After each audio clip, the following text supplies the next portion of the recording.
Today we're going to talk about dishes. Ugh, everybody loves them, right? Yeah, not so much. Well, I'm a professional cleaner, and I often will tell people, actually, every time I will tell people that dishes are not included as part of the estimated cleaning. However, we still have clients that will leave dishes and say, oh, just leave them in the sink. Guess what, guys? That leaves an unhappy customer. It really does. Even though they told you to do that, if you walk into a home that is otherwise sparkly clean, but you have a sink full of dishes and the sink is dirty, because how do you really clean this sink, right? Without taking all the dishes out. And if you're going to do that, I propose that you quite simply just wash them. Hi, I'm Juliana. I'm a professional cleaner, and I also own my own cleaning business. We're going to do a little bit of a dive today into dishes, what to do with them as a homeowner or resident, and how to handle them as a professional cleaner. You ready? Here we go. The main problem with having dishes as an option to be in the sink is, well, it's quantitative, right? This is going to take a little bit of time, but what if it were completely full? What if there was double this? What if there was triple this? I've actually gone into homes where not only is it triple or quadruple this, but they're spilling out over onto the countertop.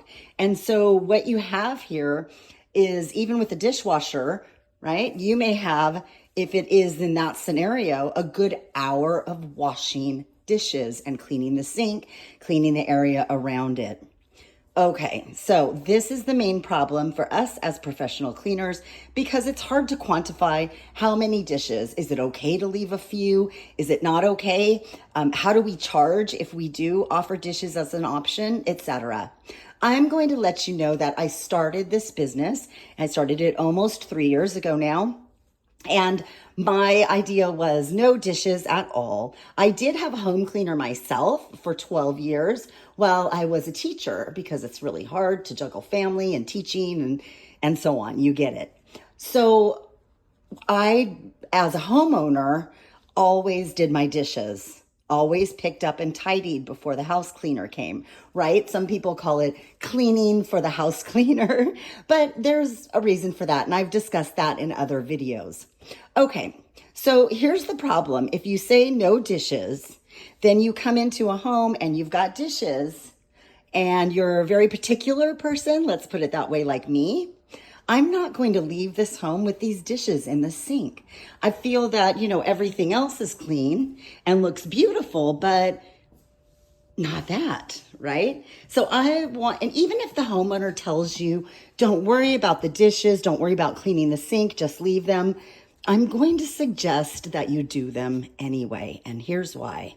I might get a lot of hate for this, but whether the homeowner said go ahead and leave them or not, they're going to be slightly, if not moderately, if not completely unsatisfied if they come into a home and everything is sparkling clean, but now they need to sit down and do dishes.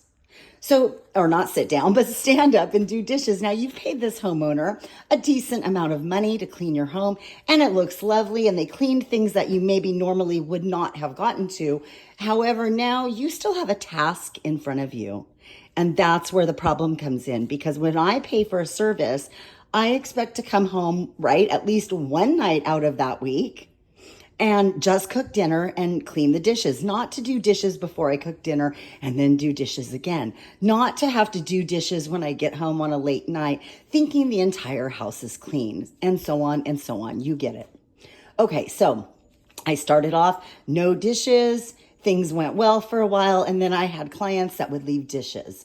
And maybe there was a cup and a bowl and a spoon from morning coffee and breakfast. And so I would just go ahead and wash that. And my suggestion to you, if you are a professional home cleaner, is to do the same. Go ahead and wash a cup and a dish and a fork or a spoon or something like that. I would even go as far as to say, if there's 5 or 6 items, I would wash that.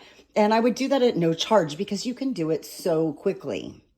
But this is quite a few dishes. Yes, it's not going to take me a long time, but it will take me a little bit of time. It's going to take me probably about 15, 20 minutes to do these dishes. This client does have a dishwasher, but the dishwasher is out of service right now. And so I'm going to have to do these by hand.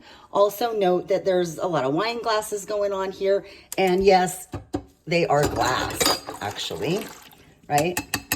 So they're glass. And so everything is fragile in here, and it's going to take me a little bit of time. I could rush through it, but I'd probably break things, and that's not good. So what I started doing instead was offering dishes as an option.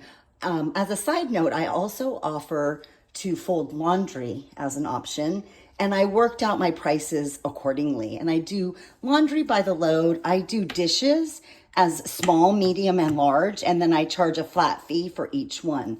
So for these dishes right here, I'm going to charge this client an extra $10 because it's going to take me about 15 minutes. Now, that's not my hourly rate divided by 4 to get that 15 minutes, right? That would be a lot more.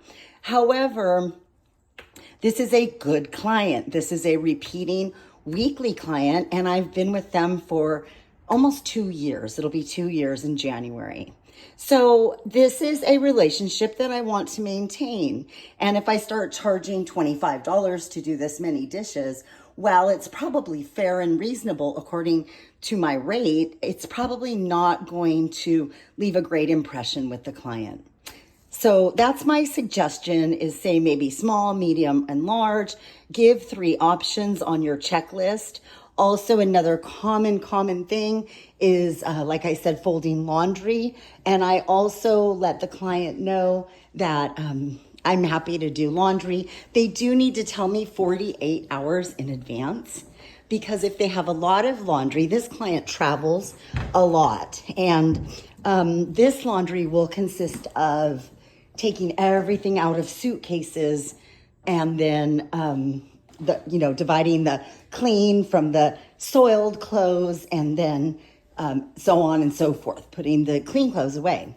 Okay, so that can be really time consuming. I've spent actually over an hour doing just that here. So we worked out something where I also charge for that service. It works out really well for him. He's really busy. He is a professional, and for his job, he also travels a lot.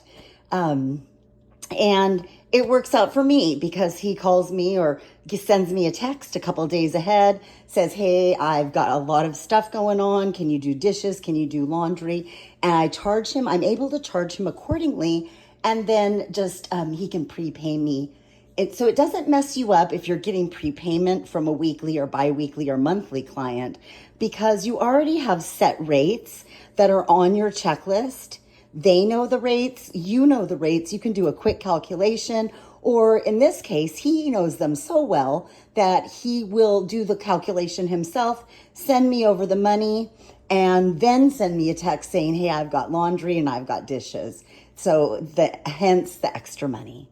All right, guys, I hope that helps. My name is Juliana, and if you haven't already, then go ahead and smash that like and subscribe if you want to see more videos that not only help the professional cleaner, but the everyday cleaner and also the everyday resident who hires cleaners. I'll see you soon. Bye-bye.